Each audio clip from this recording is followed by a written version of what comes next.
Institución de la religión cristiana. Por Juan Calvino.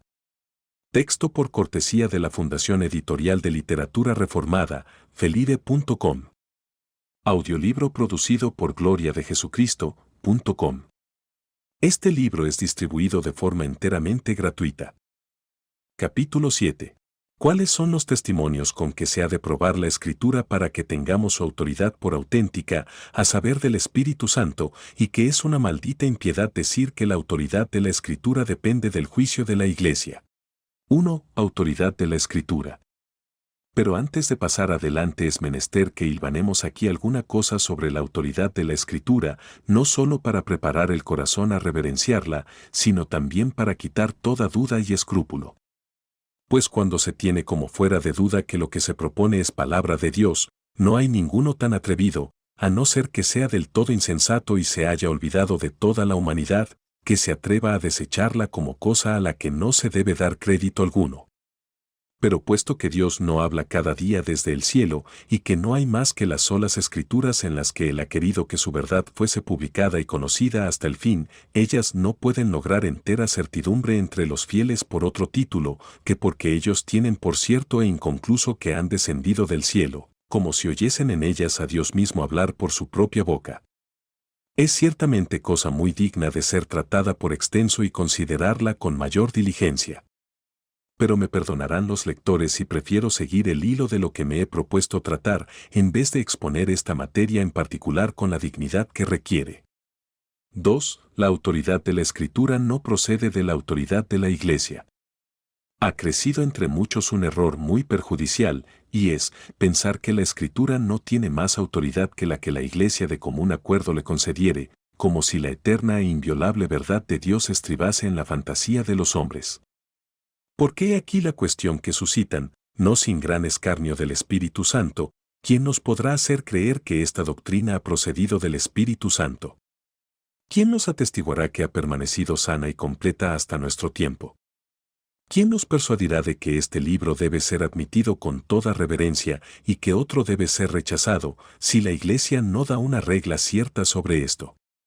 Concluyen, pues, diciendo que de la determinación de la Iglesia depende que reverencia se deba a las Escrituras y que ella tiene autoridad para discernir entre los libros canónicos y apócrifos. De esta manera estos hombres abominables, no teniendo en cuenta más que erigir una tiranía desenfrenada a título de la Iglesia, no hacen caso de los absurdos en que se enredan a sí mismos y a los demás con tal de poder hacer creer a la gente sencilla que la Iglesia lo puede todo. Y si esto es así, ¿qué será de las pobres conciencias que buscan una firme certidumbre de la vida eterna, si todas cuantas promesas nos son hechas se apoyan en el solo capricho de los hombres? Cuando oyeren que basta que la Iglesia lo haya determinado así, ¿podrán, por ventura, tranquilizarse con tal respuesta? Por otra parte, ¿qué ocasión damos a los infieles de hacer burla y escarnio de nuestra fe, y cuántos la tendrán por sospechosa si se creyese que tiene su autoridad como prestada por el favor de los hombres? 3. La Iglesia misma se funda en el testimonio de los profetas y de los apóstoles. Pero estos charlatanes se van bien embarazados con una sola palabra del apóstol. Él dice, Efesios 2, 20, que la Iglesia es edificada sobre el fundamento de los apóstoles y profetas. Si el fundamento de la Iglesia es la doctrina que los profetas y los apóstoles enseñaron, es necesario que esta doctrina tenga su entera certidumbre antes de que la Iglesia comience a existir. Y no hay por qué andar cavilando que, aunque la Iglesia tenga su principio y origen en la palabra de Dios, no obstante todavía queda en duda qué doctrina debe ser admitida como profética y apostólica, hasta tanto que la Iglesia intervenga y lo determine. Porque si la Iglesia cristiana fue desde el principio fundada sobre lo que los profetas escribieron, y sobre lo que los apóstoles predicaron, necesariamente se requiere que la aprobación de tal doctrina preceda y sea antes que la Iglesia, la cual ha sido fundada sobre dicha doctrina, puesto que el fundamento siempre es antes que el edificio. Así que es un gran desvarío decir que la Iglesia tiene autoridad para juzgar de la Escritura, de tal suerte que lo que los hombres hayan determinado se deba tener por palabra de Dios o no. Y así, cuando la Iglesia recibe y admite la Santa Escritura y con su testimonio la aprueba, no la hace auténtica, como si antes fuese dudosa y sin crédito, sino que porque reconoce que ella es la misma verdad de su Dios, sin contradicción alguna la honra y reverencia conforme al deber de piedad. En cuanto a lo que preguntan, que cómo nos convenceremos de que la Escritura procede de Dios si no nos atenemos a lo que la Iglesia ha determinado, esto es como si uno preguntase cómo sabríamos establecer diferencia entre la luz y las tinieblas, lo blanco y lo negro, lo dulce y lo amargo. Porque la Escritura no se hace conocer menos que las cosas blancas y negras que muestran su color, y las dulces y amargas que muestran su sabor. 4. Explicación del dicho de San Agustín: no creería en el Evangelio si la Iglesia no me moviera a ello. Sé muy bien que se acostumbra a citar el dicho de San Agustín, que no creería en el Evangelio si la autoridad de la Iglesia no le moviese a ello. Pero por el contexto se entenderá fácilmente cuán fuera el propósito y calumniosamente alegan este lugar a este propósito. San Agustín combatía contra los maniqueos, los cuales querían que se diese crédito sin contracción ninguna a todo cuanto dijesen, porque ellos pretendían decir la verdad, aunque no la mostraban. Y porque, queriendo levantar y poner sobre las nubes a su maestro maniqueo, blasonaban del nombre del Evangelio. San Agustín les pregunta qué harían si por ventura se encontrasen con un hombre que no diese crédito al Evangelio. Les pregunta qué género de persuasión usarían para atraerlo a su opinión. Luego dice: en cuanto a mí, no creería en el Evangelio si no fuese incitado por la autoridad de la Iglesia. Con lo cual da a entender que él, mientras fue pagano y estuvo sin fe, no pudo ser inducido a creer que el Evangelio es la verdad de Dios por otro medio, sino convencido por la autoridad de la Iglesia. Y es de maravillar el que un hombre, antes de que conozca a Cristo, tenga en cuenta y haga caso de lo que los hombres determinan. No afirma, pues, San Agustín en este lugar, que la fe de los fieles se funda en la autoridad de la Iglesia, ni entiende que la certidumbre del Evangelio depende de ella, solamente quiere decir que los infieles no tienen certidumbre alguna del Evangelio, para por ella ser ganados a Jesucristo, si el consentimiento de la Iglesia no les impulsa e incita a ello. Y esto lo confirma poco antes de esta manera: cuando hubiere alabado lo que yo creo y me hubiese burlado de lo que tú crees, oh maniqueo, que piensas que debemos juzgar o hacer, sino dejar a aquellos que nos convidan a conocer cosas ciertas y después nos mandan que creamos lo incierto, y más bien seguir a aquellos que nos exhortan a que ante todo creamos lo que no podemos comprender ni entender, para que fortificados por la fe, al fin entendamos lo que creemos, y esto no por medio de los hombres, sino porque el mismo Dios confirma y alumbra interiormente nuestras almas. Estas son las propias palabras de San Agustín, de las cuales muy fácilmente cada uno puede concluir que nunca este santo doctor fue del parecer que el crédito y la fe que damos a la Escritura había de estar pendiente del arbitrio y la voluntad de la Iglesia, sino que solo quiso mostrar que aquellos que aún no están iluminados por el Espíritu Santo son inducidos por la reverencia y respeto a la Iglesia a una cierta docilidad, para dejar que se les enseñe la fe en Jesucristo por el Evangelio, y que de este modo la autoridad de la Iglesia es como una entrada para encaminar a los ignorantes y prepararlos a la fe del Evangelio. Todo esto, nosotros confesamos que es verdad. Y realmente vemos muy bien que San Agustín quiere que la fe de los fieles se funde en una base muy diferente a la determinación de la Iglesia. Tampoco niego que muchas veces objeta a los maniqueos la autoridad y común consentimiento de la Iglesia, queriendo probar la verdad de la Escritura que ellos repudiaban. A esto viene el reproche que hizo a Fausto, uno de aquella secta, porque no se sujetaba a la verdad del Evangelio, tan bien fundada y establecida, tan segura y admitida por perfecta sucesión desde el tiempo de los apóstoles. Pero de ninguna manera pretende enseñar que la reverencia y autoridad que damos a la Escritura dependa de la determinación y parecer de los hombres tan solo, en lo cual llevaba gran ventaja a sus adversarios, para mostrar la autoridad que ha tenido siempre la palabra de Dios.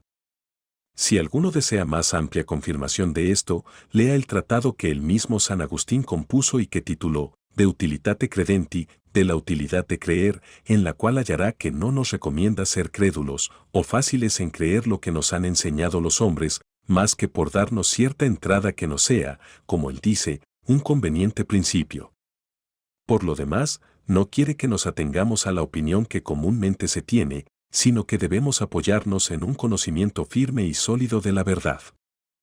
5. Testimonio interno del Espíritu Santo.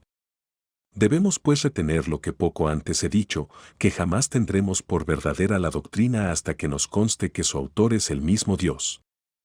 Por eso la prueba perfecta de la Escritura, comúnmente se toma de la persona de Dios que habla en ella.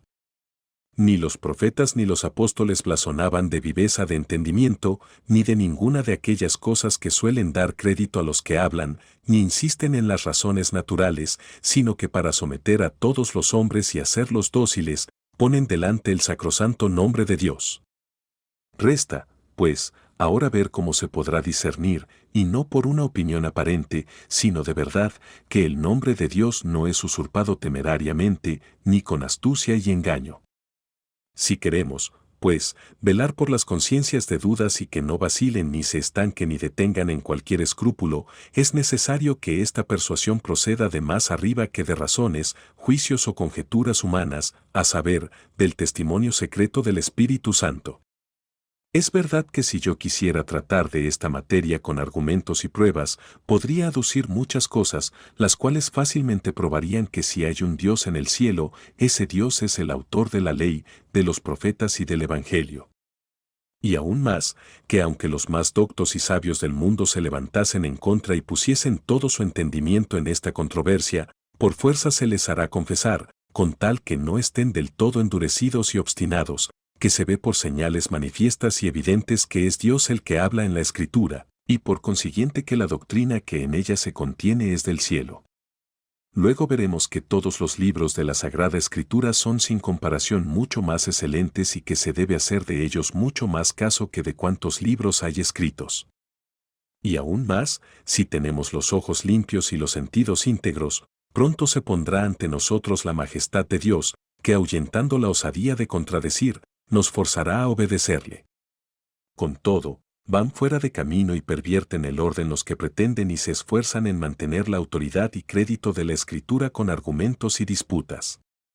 En cuanto a mí, aunque no estoy dotado de mucha gracia ni soy orador, sin embargo, si tuviese que disputar sobre esta materia con los más astutos denigradores de Dios que se puede hallar en todo el mundo, los cuales procuran ser tenidos por muy hábiles en debilitar y hacer perder su fuerza a la Escritura, confío en que no me sería muy difícil rebatir su charlatanería, y que si el trabajo de refutar todas sus falsedades y cavilaciones fuese útil, ciertamente sin gran dificultad mostraría que todas sus fanfarronerías, que llevan de un lado a otro escondidas, no son más que humo y vanidad. Pero aunque hayamos defendido la palabra de Dios de las detracciones y murmuraciones de los impíos, eso no quiere decir que por ello logremos imprimir en el corazón de los hombres una certidumbre tal cual lo exige la piedad. Como los profanos piensan que la religión consiste solamente en una opinión, por no creer ninguna cosa temeraria y ligeramente quieren y exigen que se les pruebe con razones que Moisés y los profetas han hablado inspirados por el Espíritu Santo. A lo cual respondo que el testimonio que da el Espíritu Santo es mucho más excelente que cualquier otra razón. Porque, aunque Dios solo es testigo suficiente de sí mismo en su palabra, con todo a esta palabra nunca se le dará crédito en el corazón de los hombres mientras no sea sellada con el testimonio interior del Espíritu. Así que es menester que el mismo Espíritu que habló por boca de los profetas penetre dentro de nuestros corazones y los toque eficazmente para persuadirles de que los profetas han dicho fielmente lo que les era mandado por el Espíritu Santo. Esta conexión la expone muy bien el profeta Isaías hablando así, Isaías 9:21, el Espíritu mío que está en ti y las palabras que yo puse en tu boca y en la boca de tu posteridad nunca faltarán jamás. Hay personas buenas que, viendo a los incrédulos y a los enemigos de Dios murmurar contra la palabra de Dios sin ser por ello castigados, se afligen por no tener a mano una prueba clara y evidente para cerrarles la boca. Pero se engañan no considerando que el Espíritu Santo expresamente es llamado a sello y arras para confirmar la fe de los piadosos, porque mientras que Él no ilumine nuestro espíritu, no hacemos más que titubear y vacilar. 6. La certidumbre de la Escritura viene del Espíritu Santo. Tengamos, pues, esto por inconcuso, que no hay hombre alguno, a no ser que el Espíritu Santo le haya instruido interiormente, que descanse de veras en la Escritura, y aunque ella lleva consigo el crédito que se le debe para ser admitida sin objeción alguna y no está sujeta a pruebas ni argumentos, no obstante alcanza la certidumbre que merece por el testimonio del Espíritu Santo. Porque aunque en sí mismo lleva una majestad que hace que se la reverencie y respete, solo, empero, comienza de veras a tocarnos cuando es sellada por el Espíritu Santo en nuestro corazón. Iluminados, pues, por la virtud del Espíritu Santo, ya no creemos por nuestro juicio ni por el de otros que la Escritura procede de Dios, sino que por encima de todo entendimiento humano con toda certeza concluimos, como si en ella a simple vista viésemos la misma esencia divina que nos ha sido dada por la boca misma de Dios por ministerio de los hombres. No buscamos argumentos ni probabilidades en los que se apoye nuestro juicio, sino que sometemos nuestro juicio y entendimiento como a una cosa certísima y sobre la que no cabe duda alguna. Y esto no según tienen por costumbre algunos, que admiten a la ligera lo que no conocen, lo cual una vez que saben lo que es, les desagrada, sino porque sabemos muy bien y estamos muy ciertos de que tenemos en ella la verdad invencible. Ni tampoco como los ignorantes acostumbran a esclavizar su entendimiento con las supersticiones, sino porque sentimos que en ella reside y muestra su vigor una expresa virtud y poder de Dios, por el cual somos atraídos e incitados consciente y voluntariamente a obedecerle, sin embargo, con eficacia mucho mayor que la de la voluntad o ciencia humanas. Por eso con toda razón Dios dice claramente por el profeta Isaías que, Isaías 43, 10, vosotros sois mis testigos, porque ellos sabían que la doctrina que les había sido propuesta proveía de Dios y que en esto no había lugar a dudas ni a réplicas. Se trata, pues, de una persuasión tal que no exige razones, y sin embargo, un conocimiento tal que se apoya en una razón muy poderosa, a saber, que nuestro entendimiento tiene tranquilidad y descanso mayores que en razón alguna. Finalmente, es tal el sentimiento, que no se puede engendrar más que por revelación celestial. No digo otra cosa sino lo que cada uno de los fieles experimenta en sí mismo, solo que las palabras son, con mucho, inferiores a lo que requiere la dignidad del argumento y son insuficientes para explicarlo bien. 7. No hay más fe verdadera que la que el Espíritu Santo sella en nuestro corazón. Por ahora no me alargaré más, porque en otro lugar se ofrecerá otra vez ocasión de tratar sobre esta materia. De momento contentémonos con saber que no hay más fe verdadera que la que el Espíritu Santo imprime en nuestro corazón, todo hombre dócil y modesto se contentará con esto. Isaías promete a todos los hijos de la Iglesia, Isaías 54, 13, que, después de haber sido ella renovada, serán discípulos de Dios. Este es un privilegio singular que el Señor concede a los suyos para diferenciarlos de todo el género humano. ¿Por qué? ¿Cuál es el principio de la verdadera doctrina, sino la prontitud y alegría para oír la palabra de Dios?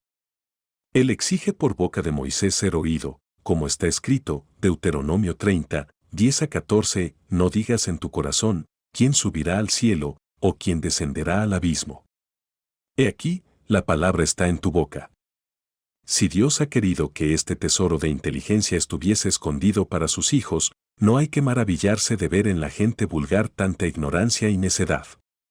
Llamo gente vulgar aún a los más selectos, mientras no sean incorporados a la Iglesia. Y lo que es más, habiendo dicho Isaías 53:1, que la doctrina de los profetas sería increíble, no solo a los gentiles, sino asimismo a los judíos, los cuales querían ser tenidos por domésticos de Dios, da luego la razón, y es, que el brazo de Jehová no será manifestado a todos. Por eso, cuántas veces nos entristeciere el ver cuán pocos son los que creen, recordemos por el contrario que los misterios de Dios no los comprende nadie más que aquel a quien le es concedido.